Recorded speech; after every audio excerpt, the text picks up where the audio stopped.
ফু দিলে জ্বলতে থাকা একটি মোমবাতি মুহূর্তেই নিভে যায়, কিন্তু কখনো কি চেষ্টা করে দেখেছেন ফু দিয়ে আগরবাতি নেভানো যায় কিনা? যায় না। যে নিজে জ্বলতে থাকে সে একটা সময় পর নিজে থেকেই নিভে যায়, কিন্তু যে সুগন্ধ ছড়ায় তাকে নিভিয়ে দেয়া এত সহজ নয়। জীবনও ঠিক এমনই। যারা আলো ছড়ায়, যারা অন্যকে পথ দেখায়, তাদের আলো কখনো নেভে না, বরং তারা নিজেদের আলোয় অন্যদের আলোকিত করে। তাই এমন একজন মানুষ হয়ে উঠুন যার কারণে কারো জীবনে নতুন আলো জ্বলে।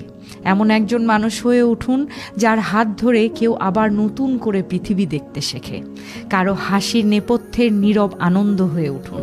এমন শক্তি হয়ে উঠুন যেন কোনো বাধা সেই অনাবিল হাসি কেড়ে নিতে না পারে। পারলে বিশ্বস্ত কাঁধ হয়ে উঠুন, যে কাঁধে মাথা রাখলে নিমিষেই কারো ক্লান্তি দূর হয়ে যায়। এরকম একজন মানুষ হয়ে উঠুন। মনে রাখবেন, বন্দুকের চেয়েও বড় হাতিয়ার আছে, আর তা হলো একজন ভালো মানুষ হয়ে ওঠা। আর এই হাতিয়ার যার হাতে থাকে, পৃথিবী তার কাছেই নিরাপদ ও সুন্দর।